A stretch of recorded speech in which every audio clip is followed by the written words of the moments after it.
From the inside, it didn't feel confusing at first. It felt natural. You talked often, not small talk, real conversations, the kind that stretched late without either of you noticing the time.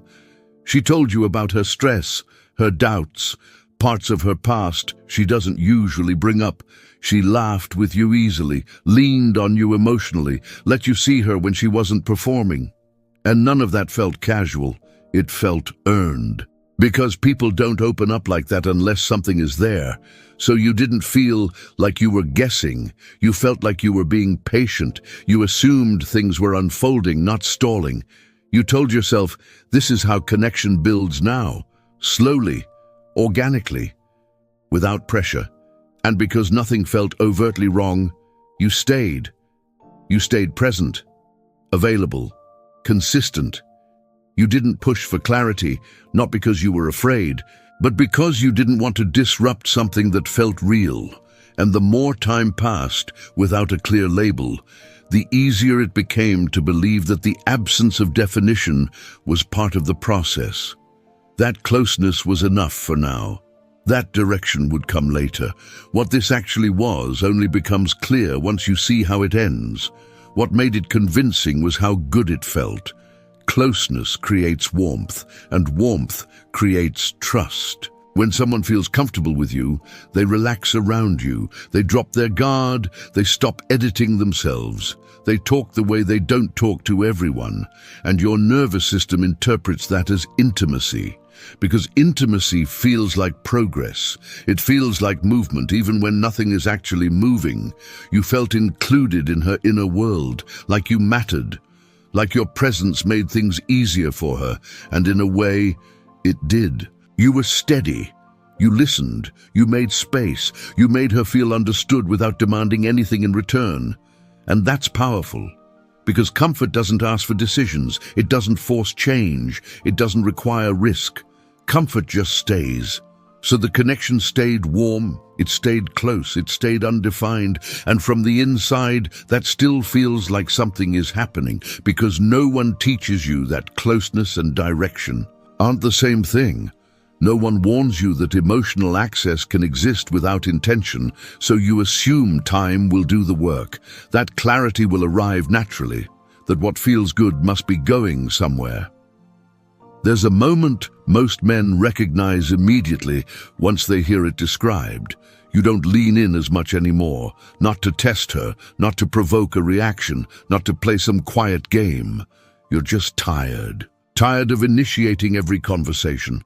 Tired of carrying the emotional weight. Tired of being the one who keeps things warm when they start to cool. So you pull back slightly. You don't text as fast. You don't initiate as often. You let silence exist instead of rushing to fill it. And you tell yourself this is healthy, that if something is real, it won't disappear the moment you stop holding it up. That genuine interest will meet you halfway. At first, you expect her to notice, to ask what changed, to step forward, to close the gap you left. Because when two people are choosing each other, that's what happens. Effort gets matched, distance gets addressed, uncertainty gets named. But instead, something else happens. The connection loses energy. The warmth doesn't return on its own. The closeness doesn't reach for you. And slowly, quietly, something becomes impossible to ignore. It only felt close when you were supplying the momentum.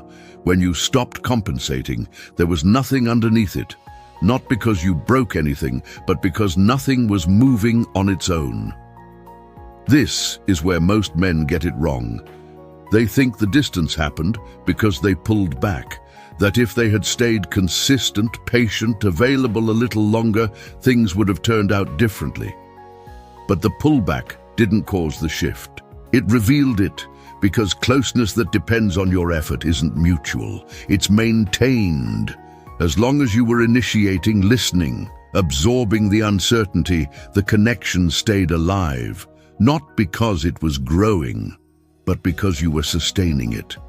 Comfort can exist without choice. Someone can enjoy how you make them feel without reorganizing their life around you. They can stay close without moving forward. And as long as you're supplying the momentum, That difference stays hidden, but the moment you stop compensating, the structure shows itself. Not dramatically, not cruelly, just quietly. The effort doesn't come back, the direction doesn't clarify, nothing steps forward to replace what you removed, and that's when the confusion changes shape. It's no longer, "What did I do wrong?" It becomes, "Why did this only feel close when I was holding it together?" That question is uncomfortable because it forces you to see that the connection didn't fade, it was exposed. Here's the part most men don't want to admit. She didn't pull away because you pulled back. She pulled away because the closeness was being held together by your effort. You weren't building something together. You were maintaining something alone. Comfort can exist without choice. Commitment can't. Commitment creates direction. It reduces ambiguity. It changes behavior over time. Comfort stays open-ended. It feels warm. It feels familiar. And it never asks for a decision. That's why this hurt the way it did. Not because you lost her, but because you realized how much of the connection was resting on you. And once you see that clearly, the questions don't disappear. They change. You stop asking, "Why wasn't I enough?" and start asking, "Why was I giving commitment-level energy to something that never chose me?" That shift matters because it moves the focus off your worth and onto the structure of the dynamic. You weren't rejected. You were useful without being selected. And that distinction changes everything. You stop negotiating your place. You stop explaining away ambiguity. You stop mistaking warmth for direction. You start noticing patterns earlier.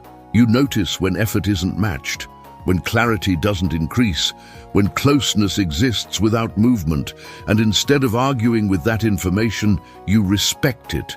Because being chosen doesn't feel ambiguous, it doesn't require patience, it doesn't require interpretation, and it never asks you to hold something together by yourself.